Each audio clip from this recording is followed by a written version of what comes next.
How about those Devils? How about those Devils? How about those Devils?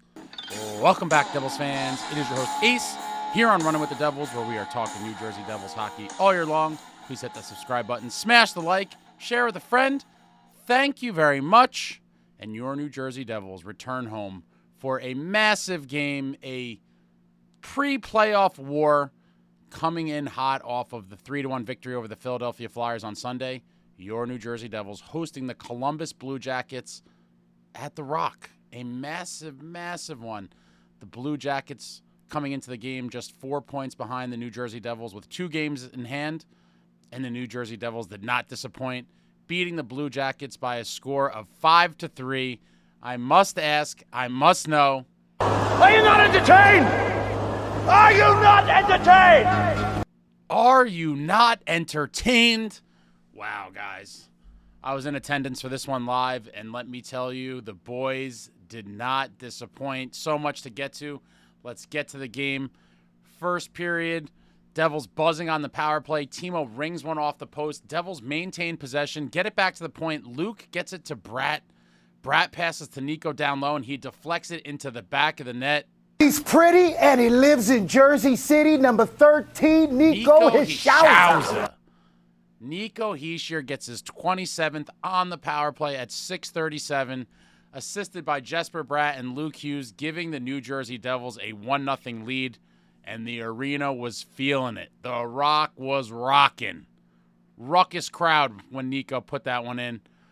What a nice one to start the game. Get the lead. As you all know, this New Jersey Devils team plays much better when they have the lead, forces the other teams to play a little differently, and that first goal, oh so crucial. They get it. A couple minutes later, Paul Cotter takes a penalty, and I was furious. I wanted a Paul Cotter redemption game in the worst way.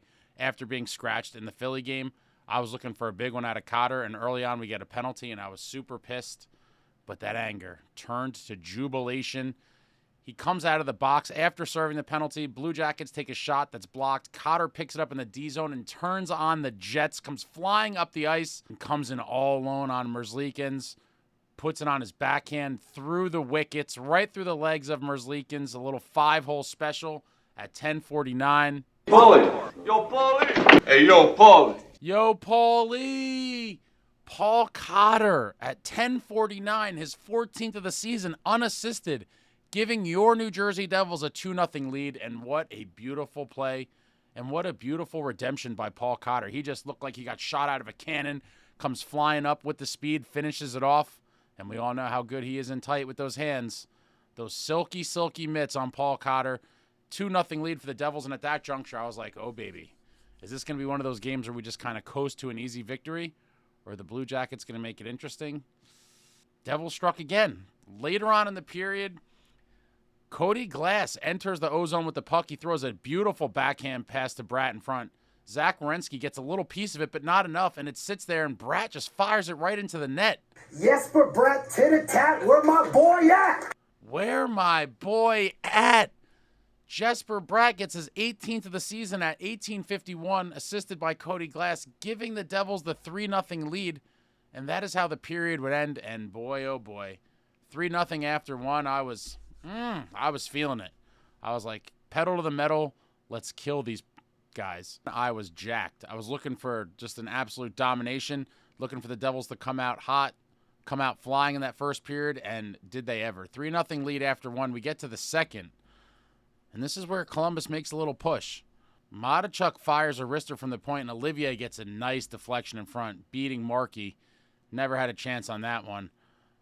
Matachuk's 14th of the season at 3:30 cuts the Devils' lead to 3-1, and I was like, oh no. Please don't let it happen. Even though we still had the 2-goal lead after that goal, it just seemed like that second period the Jackets were coming on strong. And a little while later, Fantilli enters the zone, makes a very nice backhand pass to Marchenko down low. He goes forehand to backhand, beats Markey clean at 7:16. Marchenko's 25th cuts the Devils' lead to 3-2. And at that point, I said, oh no. I had that pit in my stomach. I thought, wow, if somehow they blow this game and it's an epic collapse, it could be a dagger in the season. Given where the Jackets are in the standings and the crucial nature of the game, I was like, this is a huge one. And if they somehow blow this, it just could be the start of a free fall. But That did not happen. Later on in the period, Nason gets the puck in the D zone. He passes it across the ice to Timo in the neutral zone, and Timo comes racing up the right side and fires a beautiful wrister off the post and in. Give me fuel, give me fire, give me that which I desire.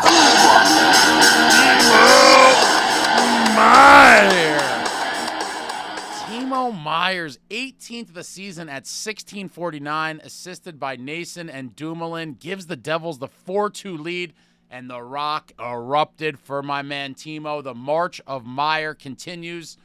He was my pick for who the Devils are going to have to lean on down the stretch here in this playoff drive, and Timo Meier, my friends. We all know what he does in March. We all know what he does on that right side, and Timo just activating in March. You'd love to see it from Timo, his 18th. Devils 4-2 after 2, and at this point I was super excited. Once we regained the 2-goal lead, 20 more minutes to go. After the second period, I went into the nice lounge, and I was feasting on some ice cream, and I was trying to manifest a massive Devils victory. Up 4-2 after 2, we get to the third. Barely get to my seat before puck drop. The intermission seems to go so much faster when you're at the game for some reason. I'm not sure why that is, but the intermission just goes like that. Scurry down to the seats for puck drop, just make it in time, and it's a good thing I did. Cody Glass carries in the puck down low, does a couple nice little moves. He gets to the goal line. He spins, passes it to Luke at the point. Luke takes a few strides towards the net and just unleashes a beautiful wrister from just outside the circle, beating Merzlikins. He's long, strong, and down to get the defense on. Lucas Hughes. Luke Hughes gets his 6th of the season at 26 seconds, assisted by Cody Glass and Jesper Bratt, giving the Devils a 5-2 lead. And at that point, I was like, oh, yeah, the 3-goal lead is back on. We are not going to blow this. Oh, no, we are not going to blow this 3-goal third-period lead. Later on in the period, Blue Jackets get one more. Olivier battling behind the net with Chalowski. He wins the battle. He kind of owns him physically in that matchup there. Gets to the front of the net and sweeps the puck towards goal, and it pops up off Bratter's stick and goes in. Total fluke goal. But Olivier gets his 2nd of the game, 15th of the season at 10:29, cutting the Devils' lead to 5-3. And what a fluke goal. One of the flukiest goals you're going to see. I couldn't believe it. Super unfortunate for Markey. He was fired up, but that is how the game would end. Your New Jersey Devils get a massive victory over the Blue Jackets. We get to the game stats. Devils, 28 shots on goal. The Blue Jackets with 20. Devils, 46% on the faceoffs. Blue Jackets with 54%. Devils, 1 for 5 on the power play for 20%. Blue Jackets, 0 for 3 on the power play. Devils with 16 hits. I would like to see that ratcheted up a bunch, closer to 30. We need heavier, edgier, more violent. 16 doesn't quite cut it. Blue Jackets with 27 hits.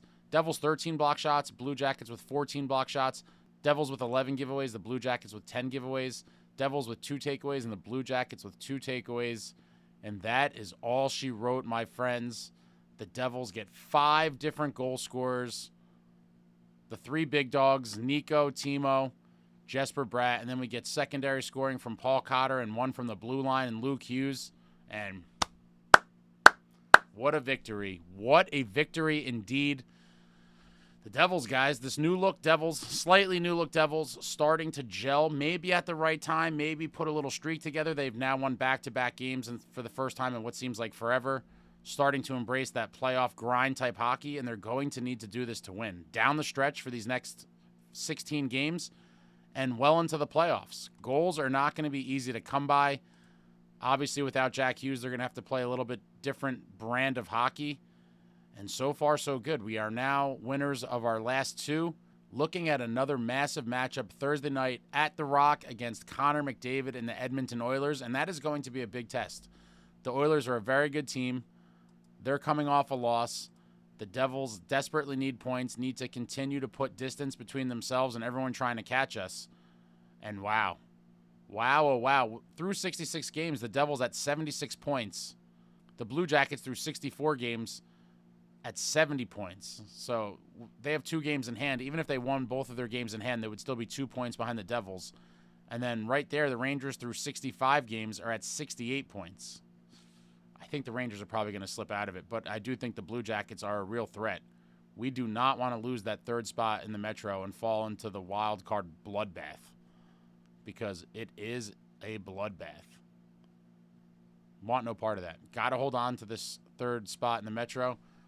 And what could equate to a first-round matchup once again with the Carolina Hurricanes. And boy, how I would love to get revenge on them. As many of you know, I hate the Hurricanes with a passion stemming back from years ago when they knocked us out of the playoffs. And they've seemed to have our number for years and years. We might be on a collision course for a rematch. And hopefully our lockdown defense and goaltending can be the difference of the series. But overall, thought it was a great game. Devils need to tighten up a little bit defensively. Would have loved to hold them to only 2 goals. But, they got that third one. It didn't matter.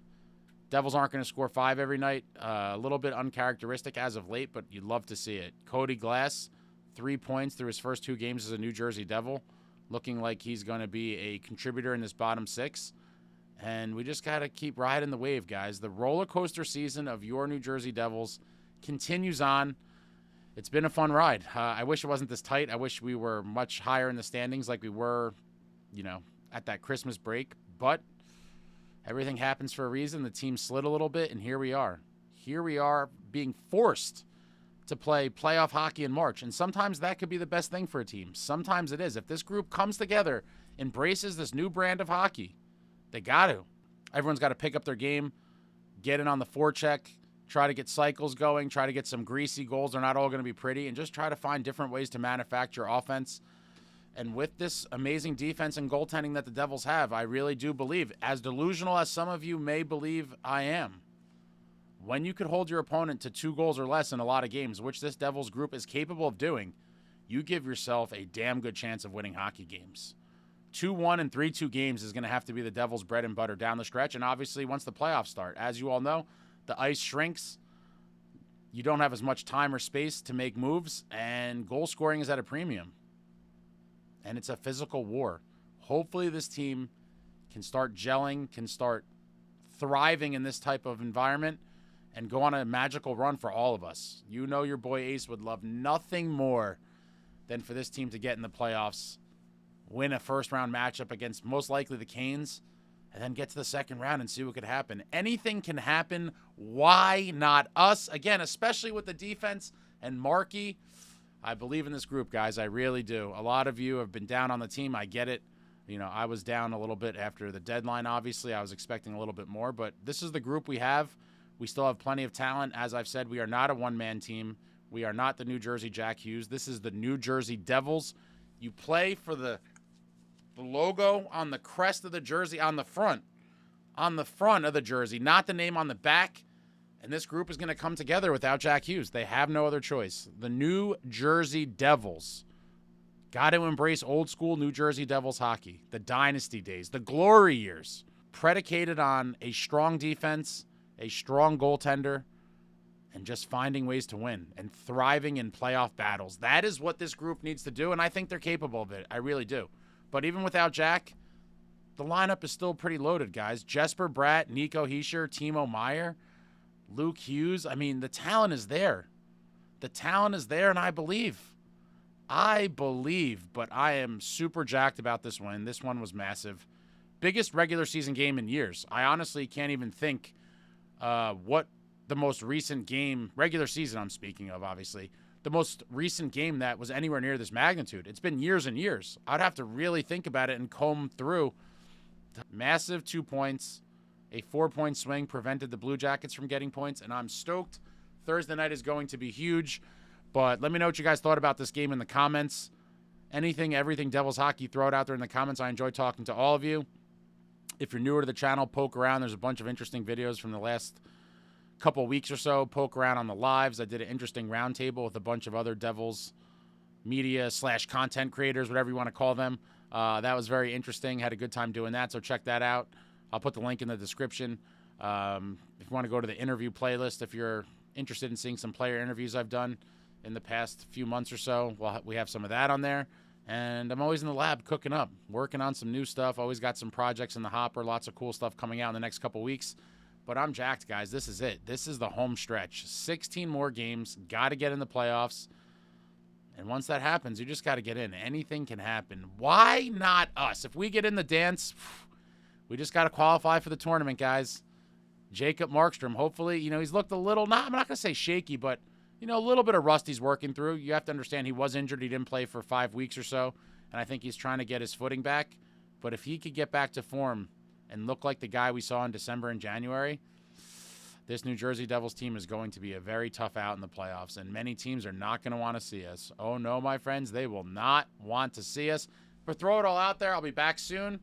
Thank you all for watching. I love you all. Like, comment, subscribe, and all that jazz. Until next time, friends, let's go Devils.